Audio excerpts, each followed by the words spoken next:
નમસ્કાર, આપ જોઈ રહ્યા છો ગુજરાત ફર્સ્ટ, અમારી વિશેષ રજૂઆત મુદ્દાની વાત સાથે. હું છું જિજ્ઞાસા અને હું છું આપની સાથે દીપિકા. મુદ્દાની વાતમાં આજે વાત કરવી છે પ્રધાનમંત્રીના 5 દેશોના પ્રવાસની. જ્યાં એક તરફ મિડલ ઇસ્ટમાં યુદ્ધની સ્થિતિ વચ્ચે પ્રધાનમંત્રીએ જ્યારે દેશવાસીઓને સંબોધન કર્યું હતું ત્યારે એવી અપીલ કરવામાં આવી હતી કે પેટ્રોલ ડીઝલનો ઉપયોગ ઓછો કરો, બને ત્યાં સુધી સોનામાં રોકાણ ઓછું કરો, સોનું ન ખરીદો, એવી અપીલ કરવામાં આવી હતી. વિદેશ પ્રવાસ ટાળવાની પણ એમના તરફથી વાત કરવામાં આવી હતી. પરંતુ પ્રધાનમંત્રીએ અત્યારે 5 દેશોના વિદેશ પ્રવાસે છે. 15 મેથી એમના વિદેશ પ્રવાસની શરૂઆત થઈ છે ને એમને યુએઈનો પ્રવાસ કર્યો. ત્યાર પછી એ ટૂંકી મુલાકાત પછી એ નેધરલેન્ડના પ્રવાસે પહોંચ્યા. નેધરલેન્ડમાં લગભગ એમને 2.5 દિવસ જેટલો સમય પસાર કર્યો છે. આ બંને દેશોની અત્યાર સુધીની મુલાકાતમાં અનેક મહત્વના કરારો થયા છે.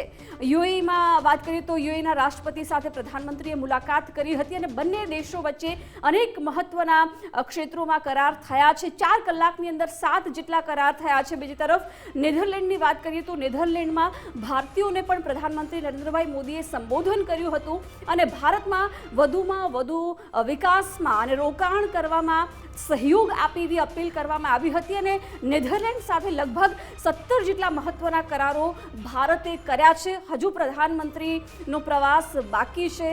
નોર્વે અને ઇટાલીનો પ્રવાસ પણ પ્રધાનમંત્રી કરવાના છે. પરંતુ હવે જ્યારે પ્રધાનમંત્રી આ 5 દેશોના પ્રવાસે છે ત્યારે ભારતને કેટલો ફાયદો થશે પ્રધાનમંત્રીના આ પ્રવાસથી, એ સમજવાનો આજે પ્રયાસ કરીશું. એક તરફ વિપક્ષ છે કે પ્રધાનમંત્રીના આ પ્રવાસને લઈને સવાલ ઉઠાવી રહ્યું છે. પંજાબના મુખ્યમંત્રી ભગવંત માને એવો સવાલ કર્યો કે લોકોને વિદેશ પ્રવાસ કરવાની ટાળવા માટે કહેવામાં આવી રહ્યું છે અને પ્રધાનમંત્રી પોતે વિદેશ પ્રવાસે છે.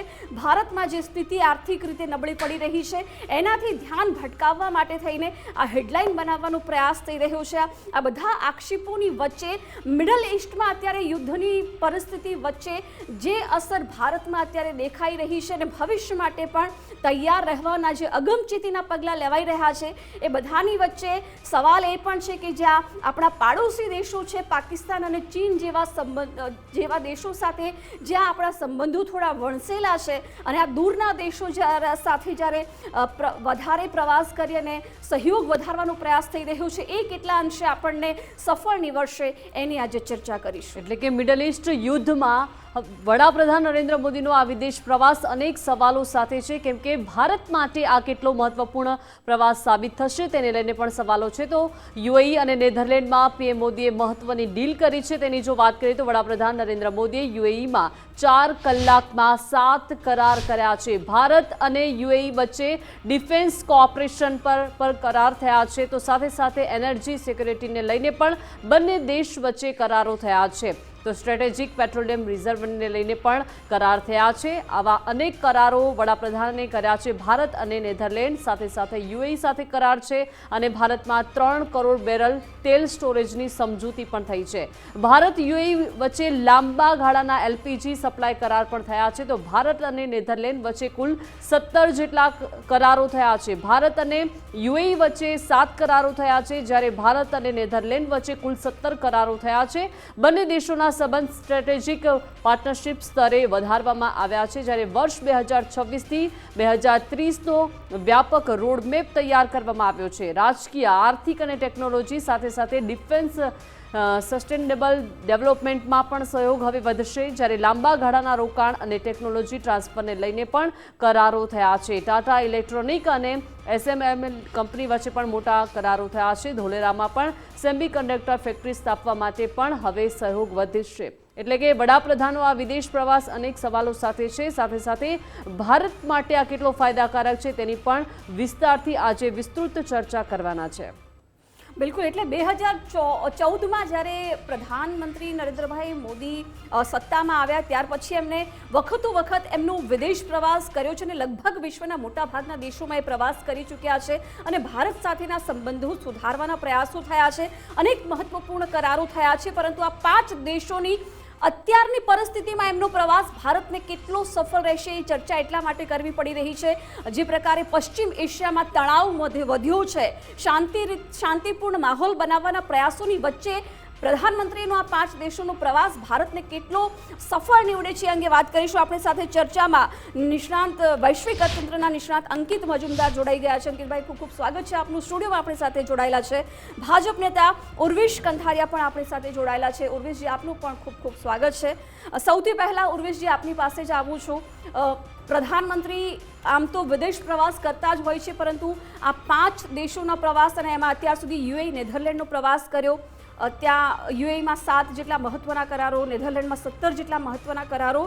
સવાલ એટલા માટે કે જ્યાં આપણે આર્થિક રીતે અત્યારે જે મિડલ ઇસ્ટમાં પરિસ્થિતિ છે, પશ્ચિમ એશિયામાં તણાવ વધ્યો છે, એ બધાની વચ્ચે પ્રધાનમંત્રીનો આ પ્રવાસ ભારતને કેટલો ઉપયોગી નીવડશે, આપ કઈ રીતે જોઈ રહ્યા છો? આ પ્રવાસ ખૂબ જ જરૂરી અને મહત્વનો છે, એટલા માટે કે પરિસ્થિતિના અંતર્ગત જે કંઈ આપણે અત્યારે કરવાની છે વ્યવસ્થાઓ, એના માટે માનનીય પ્રધાનમંત્રીશ્રીએ આ પ્રવાસ કર્યો છે. અને એમાં 3 મુખ્ય બાબતો છે કે ઘણા ખરા અંશે આપણે આપના ઉદ્બોધનમાં પણ આવરી લીધી છે. એક છે કે એનર્જી સિક્યોરિટી, એટલે આપણે જે ઉર્જાના સ્ત્રોત આપણે જે આયાત કરવા પડે એનો જથ્થો ઉપલબ્ધ પૂરતા પ્રમાણમાં રહે અને કોઈ પણ જાતની અછતની પરિસ્થિતિ ના સર્જાય, એ એક આપણી પ્રાથમિકતા છે, એનર્જી સિક્યોરિટી. બીજું છે કે ટ્રેડ સિક્યોરિટી, આપણે વૈશ્વિક વેપારમાં આપણું સ્થાન જાળવી રાખવું છે. અને તાજેતરમાં જ આપણે યુરોપિયન યુનિયન સાથે ટ્રેડ ડીલમાં આપણે હસ્તાક્ષર કર્યા છે. એટલે યુરોપની સાથે આપણા વેપારી વધી રહ્યા છે, નવા સંબંધો ઉભરી રહ્યા છે. એ સંજોગોમાં એ ટ્રેડ સિક્યોરિટી પણ એન્શ્યોર કરવી ખૂબ જ જરૂરી છે. અને ત્રીજું જે પરિબળ છે એ રૂટ સિક્યોરિટી, જે માર્ગ ઉપરથી જે માલ સામાનની અવરજવર થાય છે, એ માર્ગની પણ સુરક્ષા. અને એ માર્ગ કદાચ સુરક્ષિત ના હોય તો એના વૈકલ્પિક માર્ગો કેવી રીતે કરી શકાય, આ 3 મુખ્ય બાબત, એનર્જી, ટ્રેડ અને રૂટ. એનર્જીમાં આપણે જોઈએ તો જે પ્રમાણે હોર્મુઝની ખાડીની પરિસ્થિતિ છે અને હજુ પણ અનિશ્ચિતતાઓ પ્રવર્તે છે, ત્યારે ઓલ્ટરનેટિવ આપણે શું રૂટ કરી શકીએ, એના માટે યુએઈ સાથે અને યુએઈમાં પણ એક બહુ મોટું પરિવર્તન કે જે આંતરરાષ્ટ્રીય પેટ્રોલિયમ મેન્યુફેક્ચરર્સ અને એક્સપોર્ટર્સનું જે કોન્ફેડરેશન છે, એમાં યુએઈ હવે નીકળી ગયું છે. એટલે એમને છૂટછાટો મળી સ્વતંત્ર. એટલે યુએઈમાં એક પોર્ટ છે હોઝુરાઈ કરીને, એ પોર્ટ ઉપર પેટ્રોલ કે ક્રૂડ ઓઇલ એક્સપોર્ટ કરવામાં આવે તો હોર્મુઝની ખાડી જે છે એ બાયપાસ થઈ જાય. પરિણામે આપણને સ્ટોક, આપણી જે જરૂરિયાત છે 55 લાખ બેરલ ક્રૂડ ઓઇલ આપણે દૈનિક આપણે આયાત કરીએ છીએ. એમાંથી લગભગ 10 લાખ બેરલ જેટલું આ રૂટ ઉપરથી આવી શકે છે. એટલે એટલી આપણી સપ્લાય ચેઇનમાં આપણને વ્યવસ્થિત આયોજન કરવામાં મદદરૂપ થાય છે. એ હસ્તાક્ષર કર્યા છે અને એ ઉપરથી ખુદની ખાડીને બાયપાસ કરીને એ યુએઈના પોર્ટ ઉપરથી ભારતમાં હિન્દ મહાસાગરના પોર્ટ્સ ઉપર ક્રૂડ ઓઇલ આવવાની શરૂઆત થઈ ગઈ છે. આ જે મુલાકાત છે એનું એક મહત્વનું પરિણામ અને સફળ પણ થયું. બીજું કે આવું ચલો અંકિતજી, હાલની જે પરિસ્થિતિ છે ભારત સહિત વિશ્વમાં, આમ તો જ્યારે પણ વિદેશ પ્રવાસ થાય છે લાંબા ગાળાના રોડમેપ સાથે આપણે ભવિષ્યમાં પોઝિટિવ અસરો ચોક્કસથી જોઈએ છીએ જ્યારે બંને દેશો વચ્ચે સહયોગ સધાય. પણ તાત્કાલિક ભારતની જે સિચ્યુએશન છે એમાં આ દેશોનો પ્રવાસ શું આપણને તાત્કાલિક કોઈ સફળતા અથવા સહયોગ પૂરો પાડી શકે તેમ છે? એટલે આમાં બેઝિકલી શું છે કે જીઓપોલિટિકલ જ્યારે સિનારીઓ આપણે વાત કરીએ તો જેમ મુરવીશભાઈએ કીધું કે આપણે ટ્રેડની વાત કરીએ કે આપણે ઇનોવેશનની વાત કરીએ તો basically it is A long term process. એટલે આપણે તમે જે ઇમિડિયેટની વાત કરો એનું રિટર્ન્સ આપણને મળે, પણ એમાં શું છે થોડો ટાઈમ આપણે આપવો પડે. ફોર એક્ઝામ્પલ, ઇન્ડિયા યુરોપિયન યુનિયનનો કરાર કર્યો જેમાં 27 કન્ટ્રી સામેલ છે. હવે 27 કન્ટ્રી જોડે ડીલ થઈ ગઈ, પણ એને ઇમ્પ્લિમેન્ટ કરતાં અમુક મહિના નીકળી જાય અને આ જે ટાઈમિંગ છે જીઓ પોલિટિકલ કન્ડિશનમાં એ બહુ પરફેક્ટ મોદી સાહેબે અને આપણા સરકારે સિલેક્ટ કર્યો છે, કારણ કે અત્યારે એનર્જી ક્રાઇસિસની જે અત્યારે વાતચીત ચાલે છે because of US Israel Iran war, જે આપણે રૂટની વાત કરી, જે ઉર્વેશભાઈએ કીધું કે હોર્મુઝ સ્ટ્રેટની વાત કરી, તો એ અત્યારે જો આ યુએઈમાં જ્યારે આપણે મોદી સાહેબ જે વિઝિટ કરી એની તો ઇમિડિયેટ રિસ્પોન્સ આપણને મળવા મળ્યો, અને આપણે જેમ જાણીએ છીએ કે એ તો ઇમિડિયેટ બેઝિસને આપણને એઝ સુન એઝ પોસિબલ એના રિઝલ્ટ મળવા મળશે. કમિંગ ટુ યુરોપ, તો હવે તમે જ્યારે જીઓ પોલિટિકલની વાત કરો ત્યારે જોગ્રાફિકલી પોલિટિકલ તમે બહુ ફર્સ્ટ ક્લાસ એમને જે સેટઅપ કર્યું છે મોદી સાહેબે, એ તમે બરાબર ધ્યાનથી જુઓ ને તો યુએઈ સ્ટાર્ટિંગ પોઈન્ટ છે, એટલે મિડલ ઇસ્ટનો એક પોર્શન એમને કવર કર્યો. એમના પછી એ ગયા સીધા નેધરલેન્ડ. હવે નેધરલેન્ડ છે ને એ વેસ્ટ યુરોપનું પોર્શન થયું. એના પછી હવે નોર્વે ને સ્વીડન જશે ને એ નોર્થ યુરોપનું પોર્શન થશે, અને છેલ્લે જ્યારે ઇટલી આવશે ને ત્યારે સાઉથ યુરોપનું પોર્શન થશે. એટલે વિધિન 3 days એટલું સ્ટ્રેટેજિકલી આ જે વિઝિટ કરી છે એમાં નોર્થ, વેસ્ટ અને સધર્ન યુરોપના ત્રણેય છેડા આપણે અડવાના ટ્રાય કરીએ છીએ. અને આપણે એની અંદર નોર્મલી આપણે જે વાત કરીએ કે ભાઈ મિટ્ટીના કારણે આપણે ગયા છે. મિટ્ટીના કારણે એટલે કેમ, તો દેશની મિટ્ટી માટે ગયા છે સાહેબ. તો કેના માટે, તો કે મિટ્ટી એટલે મેન્યુફેક્ચરિંગ, ઇનોવેશન, ટેકનોલોજી, ટ્રેડ અને ઇન્વેસ્ટમેન્ટ. આ પાંચે વસ્તુ આ 5 દિવસમાં કવર થાય આનાથી બહુ સરસ સંજોગ કયો હોઈ શકે. બિલકુલ. એટલે ખાસ તો ઉર્વેશજી, સવાલ વિપક્ષ ઉઠાવી રહ્યું છે કે એક તરફ વિદેશ યાત્રા ટાળવાની વાત કરવામાં આવી રહી છે, ખુદ પ્રધાનમંત્રી વિદેશ પ્રવાસે ગયા છે, ધ્યાન ભટકાવવા માટે થઈને હેડલાઇન બનાવવામાં આવી રહી છે. પહેલાં તો ચૂંટણીના કારણે પેટ્રોલ ડીઝલના ભાવ ન વધ્યા, એકદમ હવે મોંઘવારીનો માર જનતા પર ઝીકી દેવામાં આવ્યો છે. સવાલ એ છે કે અનાવશ્યક વિદેશ ઉપર કામ મૂકવાની મોદીજીએ અપીલ કરેલી છે, અને આ જે છે અત્યંત આવશ્યક પ્રવાસ થયેલો છે. એટલે વિરોધ પક્ષો એનું અર્થઘટન એમના દ્રષ્ટિકોણ પ્રમાણે કરી શકે છે, પરંતુ જનમાનસ સમજે છે કે આ કઈ આવશ્યકતા હેઠળ આ પ્રવાસ કરવો છે. એ રાજકીય રીતે ખૂબ પીડ અને પરિસ્થિતિઓ બીજી એમને આવશ્યકતાનો ખ્યાલ છે. એટલે એનર્જી સિક્યોરિટી માટે તો આપણે તાત્કાલિક પરિણામ જોયું કે કદાચ હોર્મુઝની ખાડીમાં વધારે સંકટ ઊભું થાય તો આપણે આપણી રીતે તો તૈયાર રહેવાનું છે. એટલે યુએઈનો જે પોર્ટ છે ત્યાંથી ડાયરેક્ટ હોર્મુઝ સ્ટ્રેટને બાયપાસ કરીને આવી શકે એ વ્યવસ્થા કરી છે. એટલે એનર્જી સિક્યોરિટી એક એન્શ્યોર કરી છે આપણા દેશ માટે.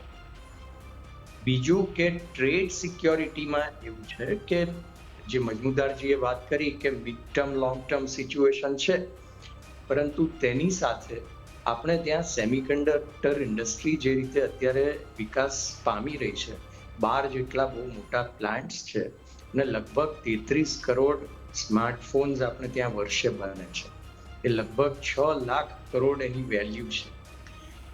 એના કમ્પોનન્ટ્સ આપણે હજી આયાત કરવા, આપણે ત્યાં એસેમ્બલી મેન્યુફેક્ચરિંગ કરીએ છીએ, પરંતુ એના કમ્પોનન્ટ્સ આપણે આયાત કરવા પડે છે. એમાં કોઈ 1 કે 2 કે 3 દેશો પર નિર્ભર થયા વગર આપણે વૈકલ્પિક વ્યવસ્થાઓ પણ કરીને રાખીએ તો કોઈ પણ સંજોગોમાં આપણને મુશ્કેલી ના પડે. મોટું સેક્ટર જે એસ્ટાબ્લિશ થઈ ગયું છે એમાં કમ્પોનન્ટ્સ જે ઇમ્પોર્ટ કરવા પડે છે એટલે યુરોપ પાસે આ પોસિબિલિટી, નોર્ડિક કન્ટ્રીઝમાં છે, નેધરલેન્ડમાં પોસિબિલિટીઝ છે.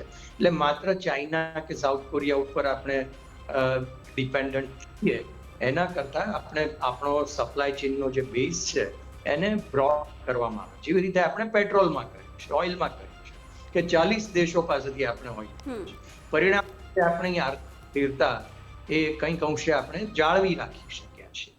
અને ત્રીજું કે જે રૂટની વાત છે, તો જે રીતે ટ્રેડ આપણો વધતો જાય છે એ પ્રમાણે યુરોપમાં ડાયરેક્ટલી આપણે હિન્દ મહાસાગરથી રવિ સમુદ્રમાં થઈને અને મિડલ ઇસ્ટમાં થઈને યુરોપ જઈ શકાય એ પ્રમાણેના રૂટ સેટઅપ થઈ રહ્યા છે. એમાં ઇટાલી ફાઇનલ ડેસ્ટિનેશન તરીકે થવા. એટલે ઉરેશભાઈ, ફાયદા અનેક આપને દેખાઈ રહ્યા છે, પરંતુ એ સમજવું છે કે છેલ્લા 10 વર્ષમાં એવો કયો વિદેશ પ્રવાસ છે જેનો સૌથી મોટી ઇકોનોમિક ઇમ્પેક્ટ રહ્યો છે? મારી દ્રષ્ટિએ તો સૌથી મહત્વનો પ્રવાસ જે છે એ આ પ્રવાસ જ ગણી શકાય.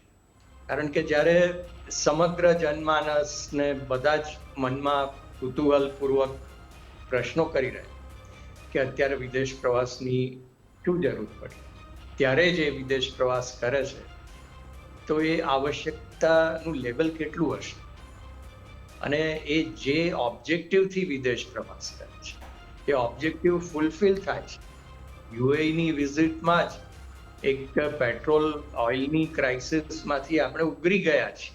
કદાચ કાલે મોટું સંકટ ઊભું થાય તો આપણે એક વૈકલ્પિક વ્યવસ્થા કરીને બેઠા છીએ. એવી જ રીતે આ સેમિકન્ડક્ટર ઇન્ડસ્ટ્રીમાં આયાત નહીં કરી શકીએ આપણે કમ્પોનન્ટ્સ, તો બહુ મોટી ઇન્ડસ્ટ્રીને ઇમ્પેક્ટ થાય છે. એટલે એની પણ વ્યવસ્થા કરી છે.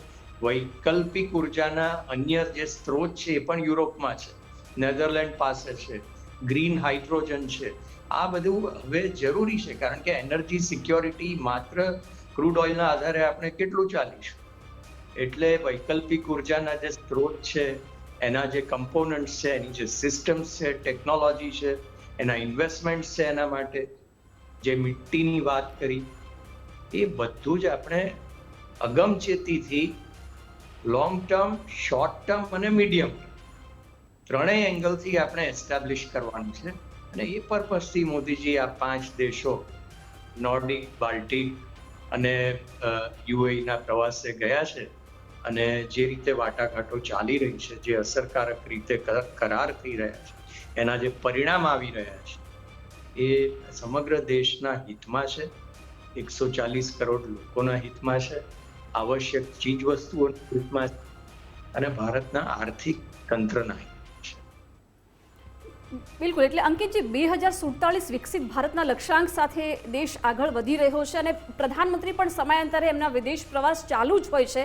એ બધાની વચ્ચે શોર્ટ ટર્મ, મીડિયમ કે પછી લોંગ ટર્મ આપણને ક્યાંક ને ક્યાંક ફાયદા દેખાય છે. અત્યારે પણ જે કરારો થયા છે, મેક્સિમમ ઉર્જા છે, ડિફેન્સ છે, ટ્રેડ છે, બેન્કિંગ સેક્ટર છે, સેમિકન્ડક્ટર છે, ઓવરઓલ બધા જ ક્ષેત્રોને આવરી લેવાયા છે. તો ભારતમાં વધુમાં વધુ રોકાણ થશે, સહયોગ બધા દેશો વચ્ચે વધશે, તો કેટલું ઇઝી ભારત માટે પણ બની રહેશે.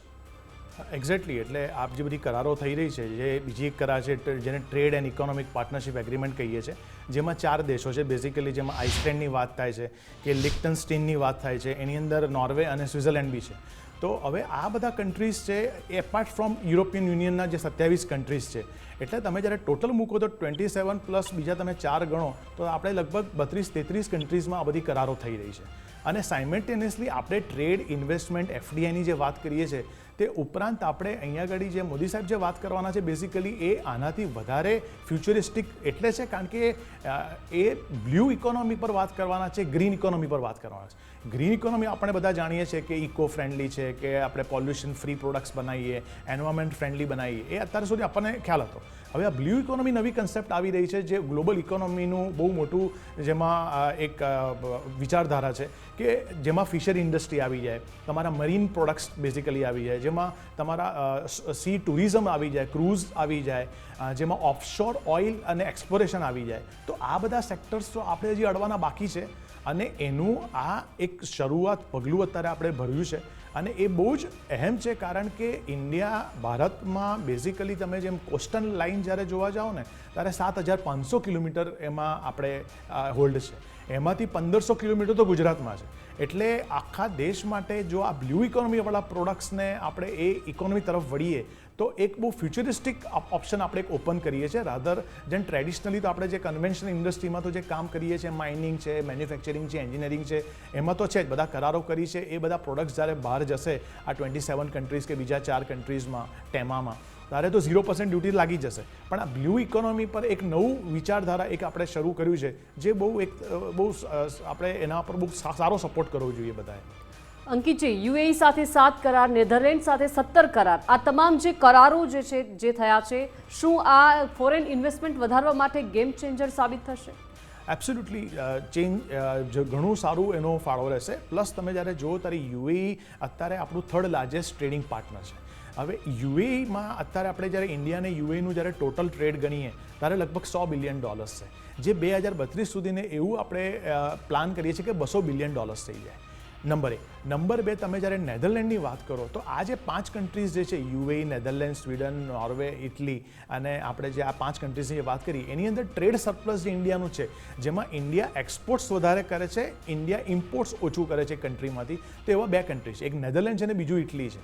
તો આ બેમાં આપણે ટ્રેડ સરપ્લસ છે, જેમાં આપણે એક્સપોર્ટ્સ વધારે છે ને એ લોકોનું ઇમ્પોર્ટ્સ આપણા કન્ટ્રીમાં ઓછું છે. પણ બાકીની 3 કન્ટ્રી તમે જ્યારે જો યુએઈ, નોર્વે અને જ્યારે સ્વીડનની વાત કરીએ તો એમાં ટ્રેડ ડેફિસિટ છે. હવે મેજર ફોકસ આપણે ટ્રેડ ડેફિસિટ પર એટલે કરીએ છીએ સ્ટ્રેટેજિકલી કે આપણે કઈ વસ્તુ એક્સપોર્ટ્સ કરી શકીએ અને ઇમ્પોર્ટ્સ સબસ્ટિટ્યૂટ પ્રોડક્ટ કયા શોધી શકીએ જેનાથી ઇમ્પોર્ટ્સ આ બધી કન્ટ્રીઝમાંથી ઓછા થાય અને આપણું એક્સપોર્ટ્સ વધે. એટલે જ્યારે આ 5 કન્ટ્રીઝની વાત કરીએ તો બહુ સ્ટ્રેટેજિકલી આ કન્ટ્રીઝ સિલેક્ટ કરવામાં આવી છે. બિલકુલ.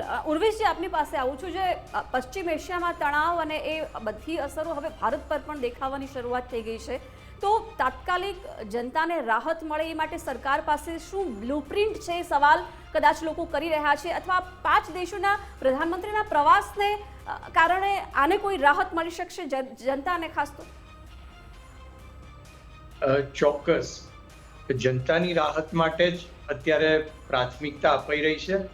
અને ખાસ કરીને જે આવશ્યક ચીજ વસ્તુઓ છે કે પેટ્રોલ છે, કે કુકિંગ ગેસ છે, ડીઝલ છે, અન્ય જે આયાત છે, એ બધી વસ્તુઓ પહેલાં તો પૂરતો જથ્થો આપણને જે જોઈએ છે એટલી ક્વોન્ટિટી મળી રહે. બીજું કે સમયસર મળે. અને ત્રીજું કે બને એટલા આપણને આર્થિક રીતે સક્ષમ ભાવે મળે. આ આપણી પ્રાથમિકતા છે. હવે આપણે સૌએ જોયું કે એલપીજીમાં એક સમયે બહુ મોટું પેનિક થઈ ગયું અને ક્રાઇસિસ સર્જાય એવી પોઝિશન હતી. એ વખતે સરકારે નિર્ણય કર્યો કે જે લોકલ આપણે ત્યાં ભારતમાં જે રિફાઇનરીઝ છે કે જે બહારથી આપણે ક્રૂડ ઓઇલ મંગાવી ને રિફાઇન કરીને પછી એલપીજી ઉત્પન્ન કરીએ છીએ, એ લગભગ 15% જ એલપીજી હતો ભારતમાં ઉત્પાદિત. અને આપણે મોટા ભાગે આપણે એલપીજી ઇમ્પોર્ટ કરવો પડતો અને એમાંથી 90% હોર્મુઝની ખાડીમાંથી થઈ જાવ. કારણ કે એ જે ઈરાક છે, સાઉદી છે, ઈરાન છે, એનો એલપીજી ક્વોટા હોર્મુઝ ખાડીમાંથી. હવે એના ઉપર આપણે નિર્ભર થઈએ અને પરિસ્થિતિ અનિશ્ચિત છે તો આપણે ત્યાં અછત ઊભી થાય એવી પરિસ્થિતિ હતી. એના ગંભીર ડોમેસ્ટિક અને ઇન્ડસ્ટ્રીયલ બંને રીતે એના પરિણામો આવી છે. તો આપણે એમ કર્યું કે જે ક્રૂડ ઓઇલ આવે છે એ ક્રૂડ ઓઇલમાંથી આપણે ગેસ ઉત્પાદન, એલપીજી ઉત્પાદન વધારી દીધું. સ્થાનિક એ લગભગ 50% જેટલું આપણે સ્થાનિક ઉત્પાદન કરી દીધું. એટલે આપણી જે જરૂરિયાતના 50% તો આપણે આત્મનિર્ભર થઈ ગયા. ક્રૂડ ઓઇલ આપણે મંગાવવું પડે છે પણ રિફાઇન કરીને એલપીજી આપણે આપી શકીએ.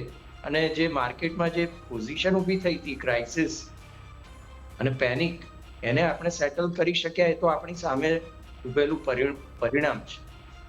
બીજું કે પેટ્રોલ, ડીઝલ અને અન્ય ગેસ, પીએનજી, સીએનજી, એના માટે આપણે 40 દેશો પાસેથી ઇમ્પોર્ટની વ્યવસ્થા કરતા આવ્યા છીએ છેલ્લા કેટલાય વર્ષોથી. કારણ કે આ પરિસ્થિતિ ગમે ત્યારે ઊભી થાય એવી. એટલે એ અગમચેતી વાપરીને આપણે છેક આ બાજુથી તે મિડલ ઇસ્ટથી માંડીને વેનેઝુએલા પાસેથી આપણે ઇમ્પોર્ટ કરીએ છીએ ક્રૂડ ઓઇલ, જેના પરિણામે આજે આપણે સપ્લાયની સ્થિરતા જાળવી શકીએ છીએ. અને સપ્લાયની સ્થિરતા આપણે શકીએ, ડિમાન્ડ પ્રેશર આપણે કરી શકીએ આપણા વપરાશમાં થોડીક આપણે કરકસર કરીને, તો કદાચ ભાવોમાં પણ આપણે એક પરિણામ કામગીરી કરી શકીએ. જે એક સમય પહેલા ક્રૂડ ઓઇલનો ભાવ $65 હતો એક બેરલ, 159 લીટરનું બેરલ. એ એક સમયે માર્ચ એપ્રિલમાં $140 ઉપર પહોંચી ગયો હતો. આ પરિસ્થિતિ આજે પણ $105 આસપાસ.